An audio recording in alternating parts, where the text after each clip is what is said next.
Hello everyone, welcome back to our channel Alpana Sanjay kitchen में मैं अल्पना सिंह एक बहुत ही पुरानी और पारंपरिक रेसिपी के साथ आप सभी का स्वागत करती हूँ। तो कैसे हैं आप लोग? आई होप कि आप लोग भी अच्छे होंगे, मैं भी अच्छी हूँ।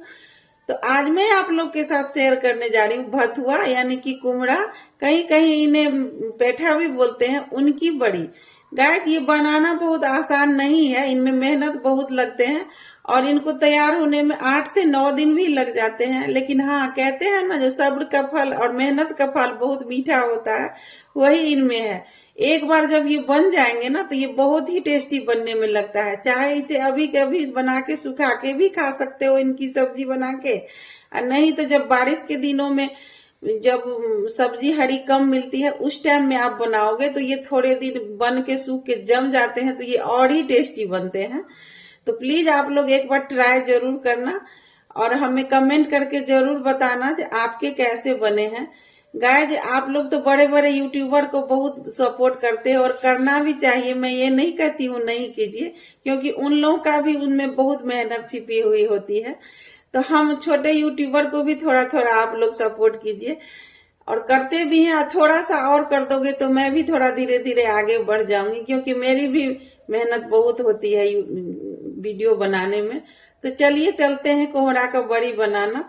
गाइस, पहले जमाने में जब गेस्ट लोग आते थे ना, उस टाइम पर भी यही सब सब्जी बनती थी, क्योंकि उस टाइम में हरा सब्जी का इतना चलन नहीं होता था और गेस्ट भी खा के इन्हें बहुत खुश हो जाते हैं। तो अभी को गेस्ट को तो ये सब चीज मिलती ही नहीं होंगी, तो खाएंगे कहाँ से? तो एक बार आप लोग ट्राई जरूर कीजिएगा। तो चलिए चलते हैं कोहड़ा का बड़ी बनाने। गाइस, आगे बढ़ने से पहले प्लीज मेरे चैनल को पहली बार देख रहे हैं तो उन्हें सब्सक्राइब भी कर लीजिएगा और बेल आइकन भी दबा लीजिएगा, ताकि जो कोई भी वीडियो मैं डालूं तो उसका नोटिफिकेशन सबसे पहले आप तक पहुंच सके। और रेसिपी पसंद आए तो अपने फैमिली और फ्रेंड में शेयर करना बिल्कुल नहीं भूलें और भर भर के प्यारे प्यारे कमेंट करके हमारा सपोर्ट करें। तो चलिए भथुआ का बड़ी बनाने के लिए, कुम्हड़ा यानी कि भथुआ का बड़ी बनाने के लिए हमने यहाँ ले लिया एक बड़ा सा भथुआ। इनको पहले अभी हमें चीरा लगा के काटना है, फिर इनको छीलना है। तो एक बार मैं चीर लूँ फिर मैं आपको आगे दिखाऊंगी। ये देख सकते हैं, आज हमने 2 कोहड़े को फाड़ा है और इनके पतले पतले टुकड़े में इन्हें काट दिया है, ताकि इन्हें घसने में आराम हो, आसानी से घसा जाए। तो एक बार मैं इस तरीके से इन्हें सारे को छील लूँ, फिर इनके सारे को बीज भी निकालने होंगे, तब जाके मैं इनकी जब घसाई करूँगी तो मैं आगे आपको दिखाऊंगी। एक मैं पहले सारे को छील लूँ। देख सकते हैं कुछ एक को हमने छील लिया है, कुछ एक अभी छिला रहा है, कुछ का बीज भी निकल रहा है। तो ये जो छिले हुए हैं इनकी अब घसाई होगी। तो एक बार मैं आपको घिस के दिखाती हूँ किस तरह से मैं इनकी घसाई करती हूँ। जो भथुआ छिल गया है, जिनके की बीज भी निकल गए हैं, धुल भी चुके हैं, तो उनकी अब मैं घसाई करूँगी।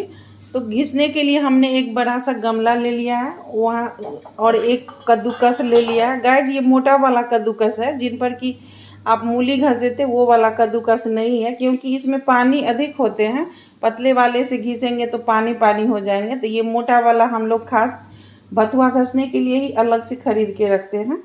तो इन पर अब इनकी घसाई होगी।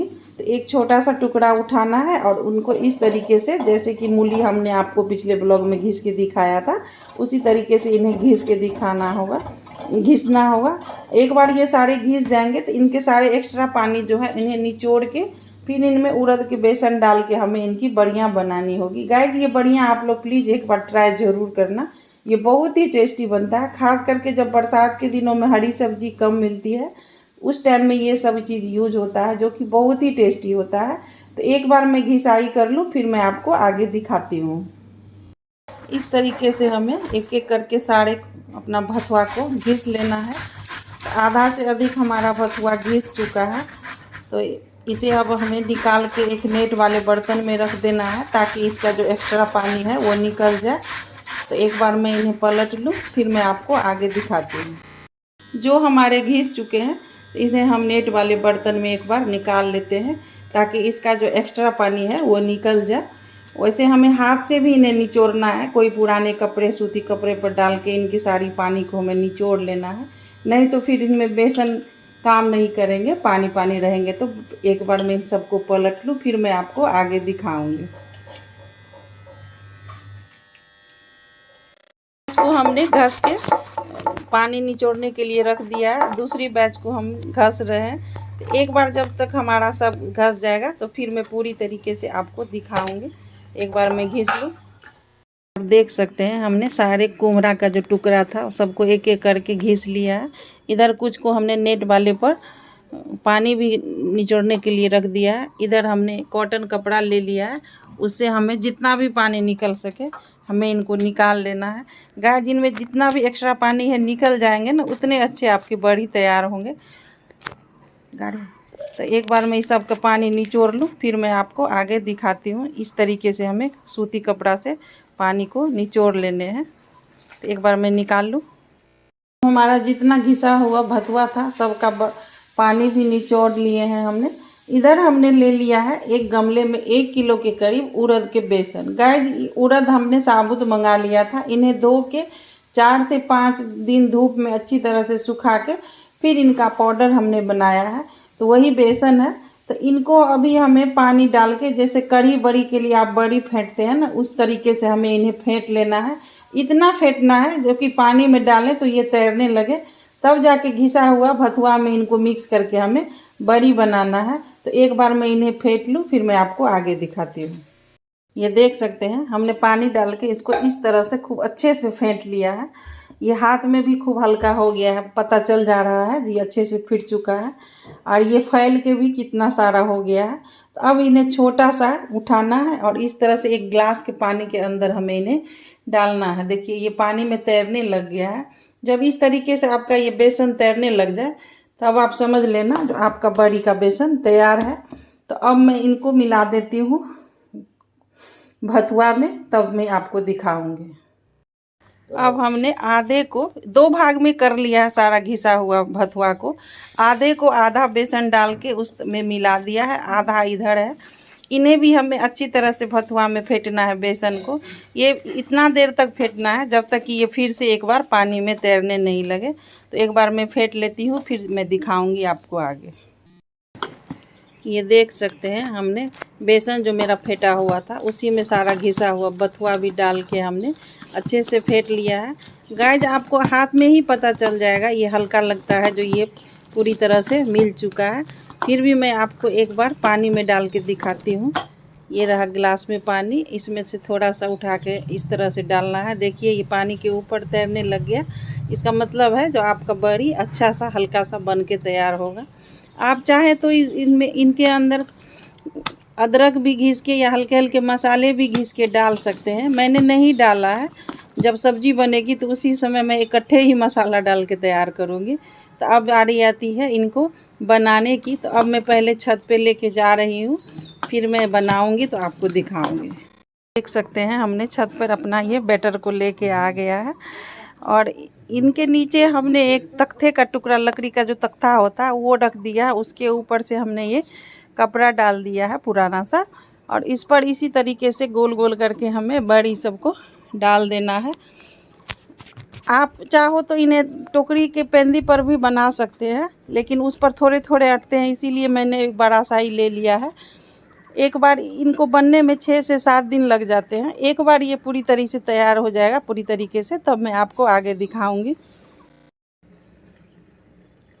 इसी तरह से हमें सबको बना लेने हैं, जितने हैं बैटर सबको बना लेने हैं। 3 दिन एक तरफ से इधर से धूप लग जाएगा, तो 3 दिन के बाद हमें इन्हें उखाड़ के दूसरी तरफ से धूप लगाना है। तो एक बार मैं सारी बड़ियाँ को पार लूँ, फिर मैं आपको दिखाऊंगी। ये आप देख सकते हैं इन सारे कुम्हरौरी को, यानी कि भथुआ वाला बड़ी को सूखते सूखते 3 से ये चौथा दिन हो गया। गैस मैंने तो 3 दिन ही बोला था, क्योंकि एक दिन धूप थोड़ा सा कम लगा था। तो अब 4 दिन हो गया है। तो अब ये एक तरफ से अच्छे से सूख चुके हैं। तो इन्हें अब हमें उखाड़ लेने हैं। तो इस तरीके से हमें अच्छे से इनको उखाड़ लेना है। देखिए मैं उखाड़ के दिखाती हूँ। ज़रा सा भी कपड़ा में ये चिपका हुआ नहीं है। और इसी तरीके से इन्हें उखाड़ के इस तरह से दूसरी तरफ पलट देना है।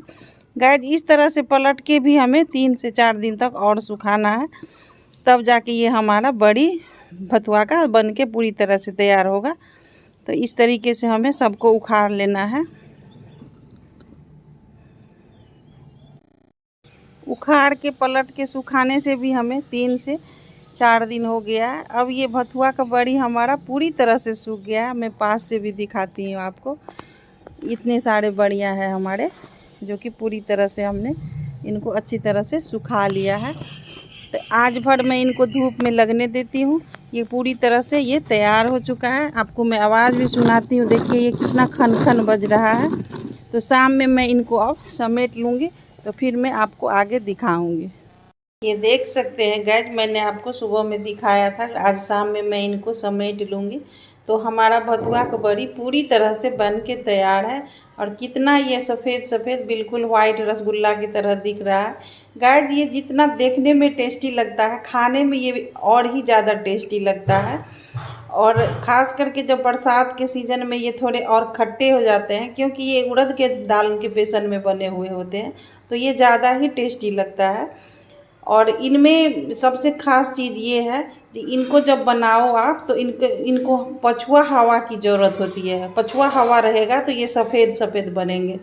तो आप ध्यान में रख के बनाइएगा, जब पछुआ हवा चले उसी टाइम पर आप बनाइएगा। हमने भी उसी टाइम पर बनाया है, तब जाके ये हमारा इतना सफ़ेद सफ़ेद बना है। वैसे तो कोई भी हवा में बन सकता है, लेकिन इतना सफ़ेद पछुआ हवा में ही बनता है। और ये देखने में भी अच्छा लगता है और ये खाने में भी बहुत टेस्टी लगता है। तो कैसा लगा हमारा भथुआ यानी कुम्हरा का बड़ी बनाने का तरीका, प्लीज़ आप लोग कमेंट सेक्शन में जाके कमेंट करके ज़रूर बताइएगा। और हाँ, ट्राई करने की कोशिश ज़रूर कीजिएगा। और रेसिपी पसंद आए तो अपने फैमिली और फ्रेंड में शेयर करना बिल्कुल नहीं भूलिएगा। और मेरा चैनल पहली बार देख रहे हो तो प्लीज़ चैनल को सब्सक्राइब करके ही जाइएगा, ये हार्दिक मेरी रिक्वेस्ट है आप सबसे। तो मिलती हूँ अगले ब्लॉग में एक नए रेसिपी के साथ, तब तक के लिए बाय बाय, थैंक यू।